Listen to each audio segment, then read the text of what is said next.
and welcome KCIW listeners at 100.7 FM or online at kciw.org, Brookings, Oregon.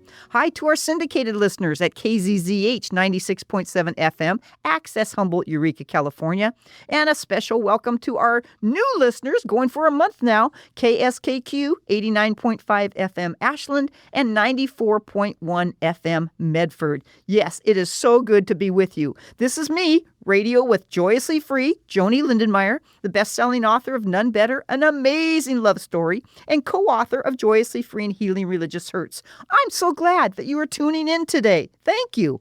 I'm a resident of Harbor, Oregon, a retired high school teacher, a recent author who has published 3 books in 2 years, created an audiobook, and with friend and film producer Michael Gorse, created a short film called Wowzer. We are just excited about life. But most of all, today's the day. I love being with you. I love being the producer and host of this high-energy, joyously free radio show, as my good friends Will and Viv say. So this show talks about LGBTQ plus stories and tips, along with church, religion, faith, spirituality, and joy. The joy and freedom that is abundant for all of us. Hence, that's the second book I wrote, Joyously Free. And that's what this radio show is joyously free. In this radio broadcast, just as in my everyday life, there will be no hate speech, no hate behaviors, and no bullying. It will be blasted what I call the 3 C's: courage, confidence, and collaboration. Together, let's sparkle, let's seek understanding, think out of a box or no boxes at all, and be open as an open parachute. So let's begin with our morning salutation. I'll say it's a brand new day, and your response is, it's never been lived before. Here we go. It's a brand new day. It's never been lived before. Woo-hoo! Oh my gosh, our guest today is right on it, and some of you are going to probably know who this is, so just hang on to your hats. So before we get into that, let's of course do our morning prayer. Let's open our hearts as we ask the divine to shine light on our community and our world. I excitedly believe and hope in the power of the spiritual, and that Jesus, God's Spirit, whatever name you put on a higher being, is always with me and always with you. So be not afraid or troubled, saddened or depressed. Joy and peace are an internal expression of love and harmony that is already within us, and we only have to reach deep and let it out. Let's center ourselves for a second. Calmly, take a deep breath in with the good and out with any doubt. Again, breathe in through your nose with hope and out from your mouth with fears. Last one, take a big deep breath in with joy and out with worry or despair. In the name of Mother Earth, Creator God, Jesus, Redeemer, and the blowing winds of the Holy Spirit, we say, hi, light, hi, love, hi, Jesus, hi, Spirit, hi, God. Thanks for being with us on this beautiful day. The quote I chose for today came about when I was looking at my calendar as I was praying this morning, and the quote is very simple. It says, "You're the best. You're the best." And when I read that from my calendar, I thought, that is the truth. How many times do we not think about that about ourselves or about somebody else? But to look at everybody in the light that they are the best. They are doing the very best that they can on this day at this time. And to encourage people to be their best, to reach for stars, to have dreams, to have people in their life that love them unconditionally. So I guess those are my quick, short, and sweet reflections that you're the best. Oh, let us end this loving prayer by lifting up our friends and our family. May you and I find divine guidance and healing in this one little message that you're the best. Thank you, Holy One, for hearing us. Thank you for making us who we are, and that we praise and worship you, Lord, in being our best. Oh boy. Okay. So it's exciting times. It's time to see and hear from our wonderful guest today. Let me introduce you to Bianca Fox Ballara. Fox, I'm going to call her Fox because that's what she goes by. She's the project guide for Pride in Numbers. Today, we're going to take a look at stories and data and ways that we can improve the resources and the meaningful life for all LGBTQ people. Welcome, Fox. Glad you're here. Ooh, I've got goosebumps, Joanie. Oh, boy. I hope that's a good one. Oh, yeah. Thank you, Creator. Wow. Ha home. Gracias, qué lindo. That was Oh, such a wonderful, lovely prayer. I'm so excited to be here on Radio Gadio with you, Joanie. Oh my gosh, it's such a treat. thank you, Fox. Thank you so much. Thank you so much. And yes, and so how are you doing today? I'm doing so super. So I was just actually starting to tell you that I live in Cave Junction and it is a beautiful day out here today. The sun is shining, the flowers are starting to bloom, and I've got a smile on my face, partly thanks to you. Oh, well, thank you, thank you, thank you. And it's beautiful over here too. And wherever you happen to be listening or reading this on a podcast or watching it, I hope it's a good weather for you too. Hey, Fox, before we jump into a whole lot of what we're really going to talk about today, can you talk a little bit about who you are? Yeah, you bet. So my name is Bianca Fox Ballara, and lots of folks, neighbors, friends, family know me as Fox. I have lived out here in the Rogue Valley around Grants Pass, Murphy, Wolf Creek, and now Cave Junction for, let's say, like 14 years. Oh. I am born in Miami, Florida. I'm actually first generation immigrant from Cuban parents. I'm descendant of the Taino tribe, and I carry that very proudly. Um, I let's see, I have been in the nonprofit world for over 10 years. I've just Ooh. always been really focused on serving community, serving this world, trying to make the world a better place, leave it better than I found it. And that's part of my indigenous values that I was raised with, is to always give more than we take and make Mm-hmm. sure that we are um just being the best human stewards that we can of this gorgeous garden and of this gorgeous family that we get to be a part of.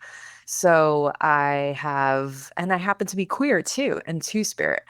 So I love my life actually, and I love getting to serve the environment, getting to serve my rainbow family, getting to serve all people, getting to serve communities of color and culture. That's just what makes my heart beat. Wow, I love it. I love it. I think we are kindred souls. I know we haven't personally met, but I just love your description of everything you just said, and I'm right there with you with all of it. And I'll even go to the Cuban part where one of my favorite foods are Cuban food. So, My wahoo. gosh.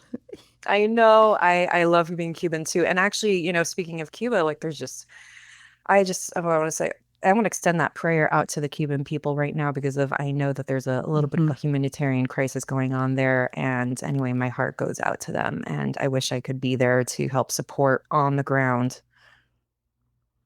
Right. And if we cannot be there, then, we rely on the spirit. We rely on some divinity that can take the place of that being in the present there. So definitely, definitely. You talk about serving all people, the rainbow people, the indigenous people, everybody, all people. Um, as a queer person and a two spirit person, have you always been that way in all of your life, that kind of a person? I really have. Yeah, since I was a child, I remember just wanting to do everything I could to protect the earth. And when Hmm. I say the earth, I mean all my relatives, all the people. That means the water people, the cloud people, the tree people, the Hmm. fish Hmm. people, the four-leggeds, the green bloods. That's what we call the plants. Hmm. And I've just always been just so kind of horrified that we have moved into this direction of imbalance. And I truly, truly believe that, especially with the in leadership of indigenous tribes and the solidarity with indigenous solidarity, Hmm. I think that we can move back into a greater form of balance by following the lead of those tribes and those peoples that have stewarded this planet since time immemorial and for thousands and thousands of years, because nobody knows the particular ecosystem as well as people who have lived there a very long time. Right, right, right. And our ancestors matter. and what has Yeah. come before us matters, and what we can do now matters, and what we can do in the future matters. And if you put the past, the present, and the future all together, that's where we're going, and that's who we are. So, one of the things that people often ask me, Fox, is what is a two-spirit person? They don't quite understand that. Before we jump into pride in numbers, can you describe that personally for us, your queer two-spirit identity? Yes, happily. And thanks for asking. So, Two Spirit is not a traditional term for queer, indigenous folks.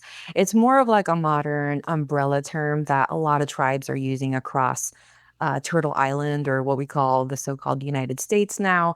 And it's like a catch all because tribes actually many, had their own traditional terms for what it was to be this third gender or this alternative gender person.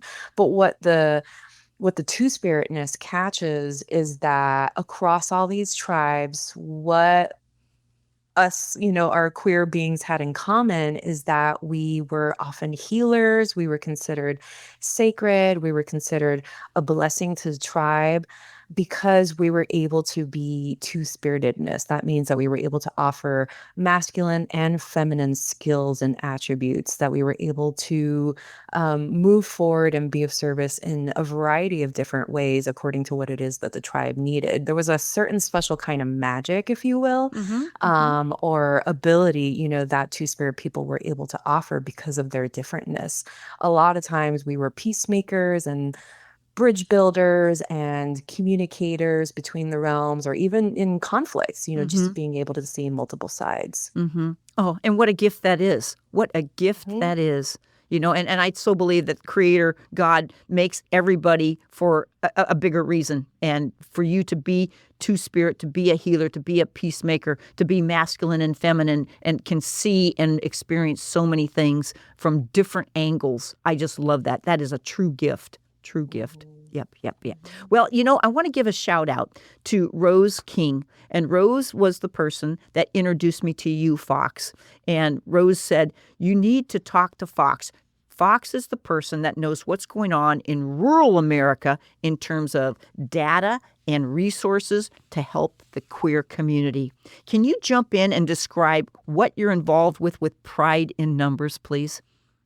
100%. So Pride in Numbers is an awesome opportunity really to capture as many voices, stories, data, the presence of Two-Spirit and LGBTQIA plus people in Oregon in a very intersectional, very intentionally diverse way. We are really trying to show that we are here. We've always been here, starting with Indigenous queer people. And also for decades, lots of queer and trans and two-spirit and whole spectrum people have been coming to Oregon because it is such a friendly, progressive state. And we have quite the population. That being said, just because we have been friendly as a state here in Oregon doesn't mean that people of the LGBTQIA and two-spirit variety living in like rural parts of Oregon are getting the same kind of treatment, representation, feelings of safety and belonging as those living in the cities. So it's really important more than ever that we really showcase who's here, where we are, what we need, where we're living, what our lived experiences are life, so we can leave a legacy for greater advocacy and community care and hopefully even better policies in the future. Right on, right on. In simply put, I love how you articulated that. And simply put, I think of it as Oregon is just one of the largest LGBTQI plus populations per capita in the Mhm. nation. Absolutely. That was actually in a study from the Williams Institute. It is.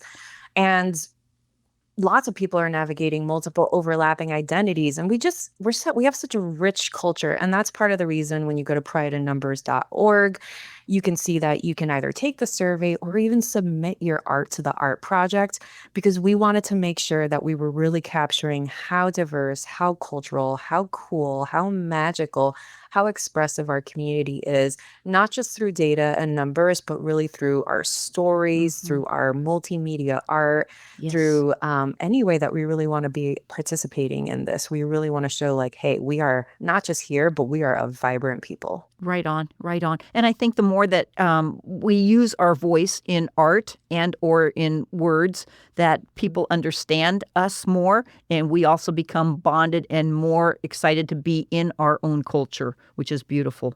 Do you Yes, agree with that? exactly. Oh, yeah. And also, we get to really show our humanity because I think that a lot of the times the kind of discrimination or, concerns that we get from folks who are not Two Spirit and LGBTQIA plus is because they might not actually know many of us.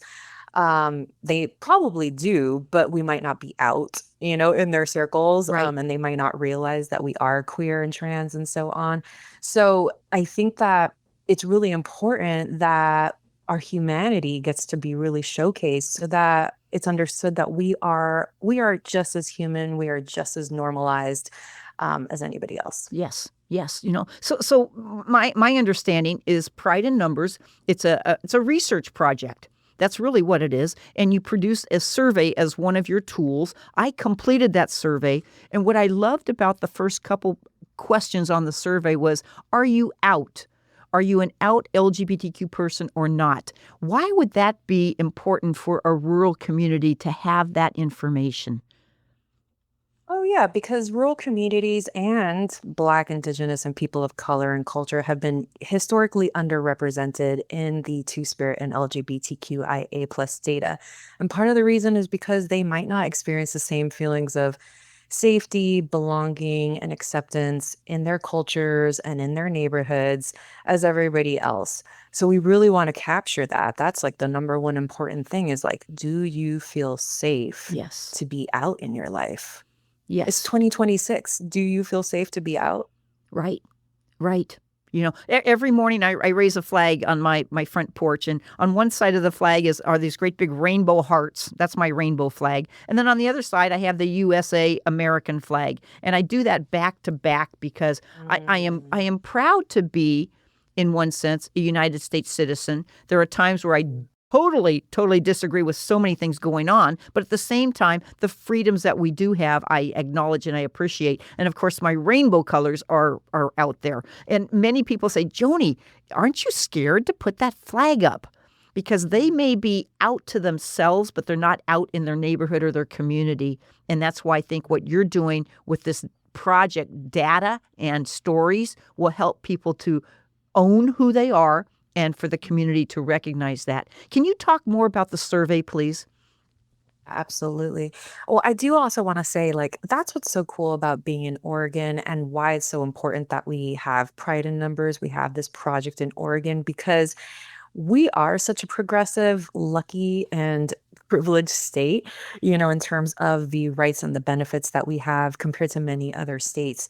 And we need to really set the bar for other states, if you will, like Woohoo! I like really that.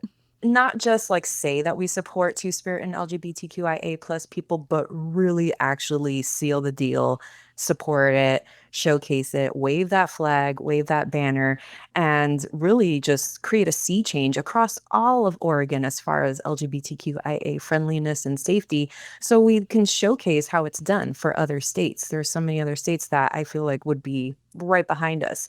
So a little bit more about Pride in Numbers. This is truly a by us, for us project. I've actually gotten to be a part of it since the early creation in 2023. That was phase one.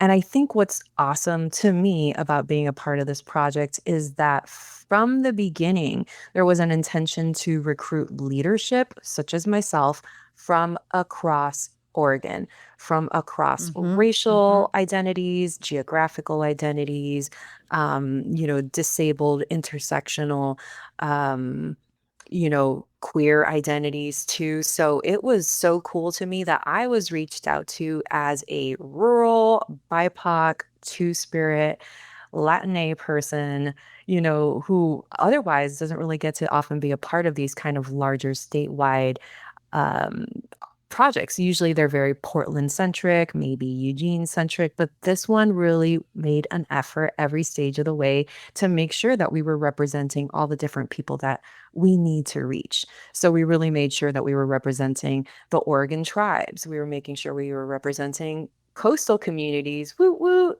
Yep. We were Yep. making Yep. sure we got Eastern Oregon on the map and so forth. Mm-hmm. And from the beginning, we made it such a point to make sure that all of the design, the vision for the project was informed by all these different people, by all these different identities, by all these different cultures to make sure that this was going to be accessible to all the people that we need to reach. Awesome, awesome. And related to that, I know the survey was totally confidential. And it related to so many things. It had housing and healthcare and connection and belonging. And those are all part of what you just described as safety and friendliness. Do you want to comment on some of that, please? Yeah, could you rephrase that question? Yes, yes. So the survey was confidential, and I know it asked me questions about healthcare, housing, safety, and so with that information, with that storytelling, where does it go from there? I guess is the question. Yeah, that's a great point. So, yes, it's really important to note that the survey is absolutely anonymous. You can share as much information as you want to or not. We're all about centering consent in this process. And we do ask a lot of questions about your overall life experience across different sectors, including, yeah, your access to housing, your access to employment. And that's all really important because we want to see across as many different cultural and geographical communities in Oregon, what the relative access is to these basic human needs, right? Like Mm-hmm, a good mm-hmm. job, good housing, secure housing, and so forth, healthcare. And so if you go to prideandnumbers.org, you can find our data privacy policy. It's like a good 6 pages. We have put so much effort into making sure that this data is as private and secure as possible. And at the end of it, we're going to make sure that the findings go back to community. Pride and Numbers commits to sharing what we learn directly back with Two Spirit and LGBTQIA organizations and people across Oregon in formats designed to support better advocacy and organizing. There's going to be beautiful infographics. There's going to be a beautiful report. And we just want to make sure that this goes back into community hands, organizations to support the resources, the advocacy, and hopefully better policy that we all deserve and need. You betcha. You betcha. I think that's awesome. And when you say it goes back to the community, does that mean it goes back to, like in my area, Southern Oregon Coast Pride? Does it go to my city? Does it go to my county? Who all receives this information and this beautiful presentation? So we have dozens of partners across Oregon. That's one of the cool things that Pride in Number is building. We're building this web of mutual aid and support and care. A lot of other research projects tend to have a history of maybe being extractive. Maybe that's not their intention, but they ask a lot and they don't necessarily always offer the same back. However, we've been reaching out to LGBTQIA plus organizations across the state, as well as cultural organizations that represent Black, Brown, and Indigenous communities. And we have been making sure to offer them support in return. So making sure that like if they need access to help with fundraising, that we connect them with other fundraisers, or we connect Awesome. urban organizations with rural organizations, or that we're just making sure that we ask folks like, what do you need on the ground and how can we help, since we're right now feeling so connected to all these different partners. And so it's those same partners that have been helping Pride in Numbers along the way that we're going to be making sure get that report back so they can use the data, the statistics, the stories to uplift their own communities Awesome. and ask for the resources they need. Awesome. Awesome. And I know it only took me like 20 minutes to complete. I picked English. That's my language, but it was also available in Spanish. And so I can just see great things happening within communities because of this. I know we're going to be down to just a few minutes. Fox, what would you say would be like the biggest tips for our listeners today regarding Pride in Numbers? I just want to say for queer and two spirit people, being represented and heard matters. Pride in Numbers is a powerful opportunity to participate and show that we exist, especially in rural and frontier communities. Let's show that we are Mm-hmm. here. We've always been here. Let's leave a legacy of our voice and our story. Oh, I love that. Leave a legacy of our voice and our story. Oh my gosh. That is like the biggest tip ever, that we all get to do that. We're all a part of that. Everybody's a part of that. Leave a legacy. Wow, unbelievable. Oh, Go I to want to Pride in Number. I just want to like repeat the website in case people are yes, interested. please. You can find more information on Instagram at Pride in Numbers Oregon. Also visit prideandnumbers.org and just take the survey. Like Joanie said, it takes like 20 minutes. And also please feel inclined to submit your art. We want to see your gorgeous fabrics, textiles, beadwork, your photography, your paintings, and so forth. There's so many different kinds of art you can submit. Yep. I keep thinking of the song Getting to Know You. That's what this is doing. Getting to know you. Yes. Getting to know us. Yes, getting to know us. Absolutely. Absolutely. Gee, I want to thank you so much, Fox. You've been phenomenal on this. I know it's a quick show, but you know what? You've instilled and put a lot of hopes and joys in people's lives just by explaining what is going on and the connection with all of us. I want to thank you, the beautiful listeners on the gorgeous coast of Southern Oregon and Northern California, and of course, the majestic Rogue Valley for being with us today in a joyously free manner, because that's what we've been talking about, is joyously free. Again, I want to give high tens, big hugs, all kinds of accolades to Fox for being with us. You were just phenomenal. So articulate, so articulate. We also want to thank, thank you. Thank you so much, Fox. Thank you.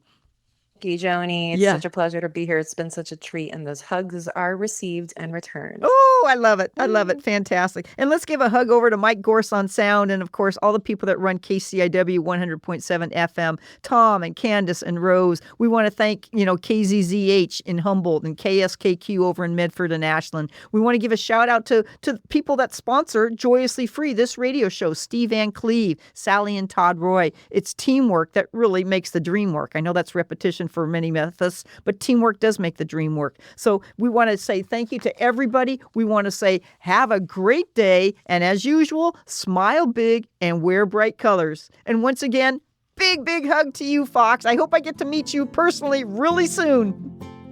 I have a feeling it's going to happen. I think so too. Thanks, Fox. Have a great day. Have a great day, Joanie. Bye, everybody.